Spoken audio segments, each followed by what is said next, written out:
અને અમારા વિસાવદર વિધાનસભા મત વિસ્તારના ભેસાણ તાલુકાના તમામ ગામના સૌ અમારા બહેનો આજે વિધાનસભાની મુલાકાતે આવ્યા છે.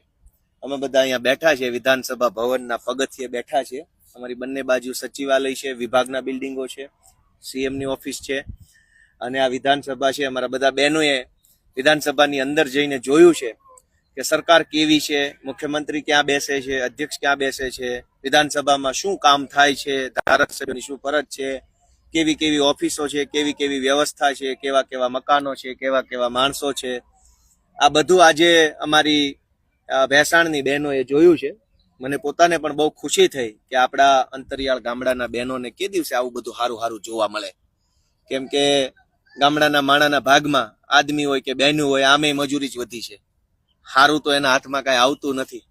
પણ આ પહેલી વખત મને પોતાને એવી લાગણી થઈ, હું જ્યારથી ધારાસભ્ય બન્યો તો મને એમ થયું કે ભાઈ આપણે બહેનો માટે તો કંઈક કરીએ. પુરુષોનું તો કાયમ આવતા જતા ગોઠવાઈ જાય અહીંયા આવવાનું, જોવાનું, મળવાનું. પણ બહેનોને ક્યારે તક મળશે કે આવી ભવ્ય વિધાનસભા જુએ? કેમ કે આ ઈ વિધાનસભા છે જ્યાં કોઈ જમાનામાં આપણા સૌના લોકલાડીલા અને અમારા વિસાવદરના પ્રતિષ્ઠિત મહાપુરુષ કેશુબાપા અહીંના મુખ્યમંત્રી, તો આ ઈ ભવન છે. અહીંયા એવા એવા મહાપુરુષો આવ્યા છે કે જેને આપણે પુસ્તકોમાં ભણીએ છીએ.